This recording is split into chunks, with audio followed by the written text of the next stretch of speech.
The Austin Allegro is like Marmite, although I actually know people who like Marmite. It's often considered to be the worst car ever made. But is this true? Is the Austin Allegro really that bad? Well, today we're going to be delving in the depths of the story behind the worst car ever produced. Allegedly. Now, our story starts with British Leyland, who wanted to replace the ageing 1100 and 1300 models, which they had been producing since 1963. BL needed a new, inexpensive, cheap-to-run, practical little car.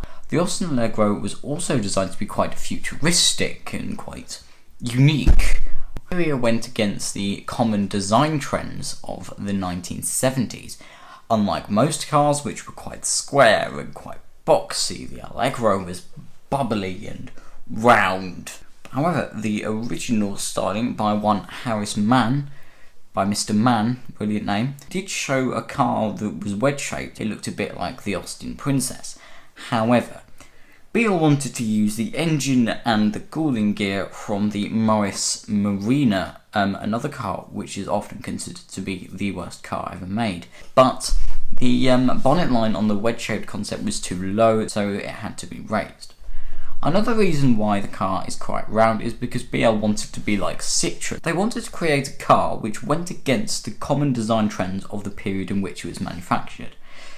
Citroën did this with the DS, and it made their cars timeless. It made them classics and iconic. Contrary to its looks, the Austin Allegro is actually a saloon, not a hatchback. The hatchback was left to the Austin Maxi.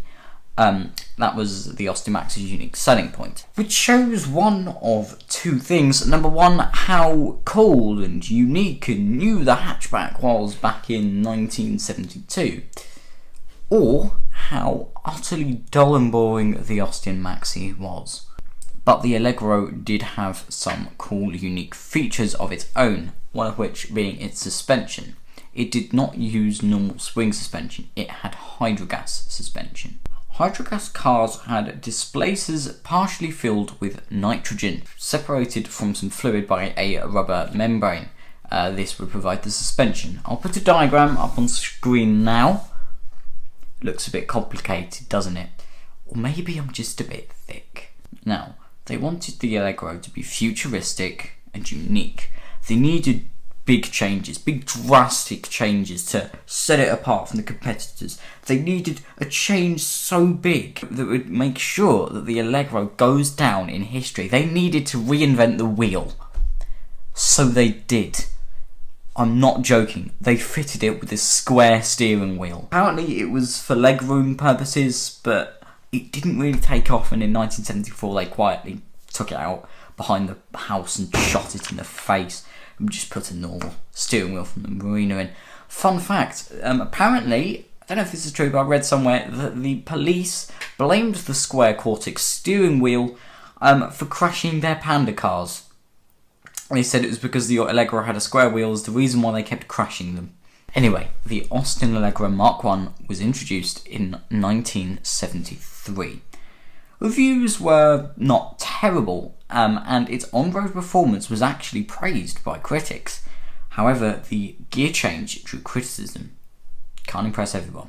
Autocar magazine said, "There is no doubt a lot of thought and development has gone into the new Austin Allegro, and it is bound to be a popular model." And well, they were right. The Allegro was Britain's 7th best-selling car in 1974.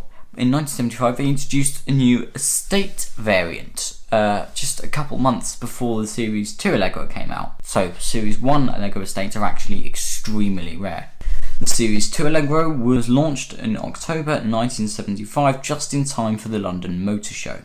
It had a new grille, new reverse lights, a slightly tweaked interior, and some other minor changes. The Series 2 Allegro struggled to compete with its new rivals, the main ones being the Volkswagen Golf, the Vauxhall Chevette, and the Ford Escort Mark II. Therefore, in order to compete with the sporty small car thing that happened in the late 70s with the Golf GT, and BL looked at the Allegro and went, yes, out of all the cars in our lineup, that's the one with the most sporting potential.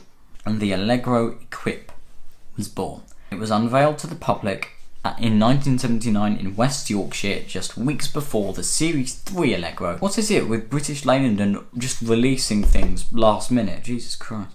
Anyway, the Series 3 Allegro was introduced in late 1979. It had a new grille, a new badge, some new side indicators and a new front bumper. Brilliant. The Allegro failed to reach the top 10 best-selling cars in Britain and sales were dwindling. The large sales figures were now being achieved by the Triumph Acclaim and the Austin Metro. Production of the Austin Allegro eventually ceased in March 1982, and the Allegro was replaced by the Austin Maestro. However, there were plenty of unsold Series 3 Allegros and stock actually lasted until 1983. The Maestro was considered an adequate competitor for the Volkswagen Golf and the Ford Escort. However, the damage had been done. The reputation of the Austrian brand was not a good one, and 605,000 Maestros were sold over 12 years, as opposed to 642,000 Allegros over just 8 years. Therefore, in 1987, the Austin brand was phased out in favour of the Rover name, which hadn't been tainted as much by poor models and crap build quality. So the Austin Allegro was one of the final nails in the coffin for the Austin brand. Just think about it. Austin manufactured the London Taxi, the Mini, the Metro, the bloody Austin 7, and the Mini is probably the most iconic British car ever made. The Allegro is arguably the car that killed Austin, a company with just under 100 years of automotive experience.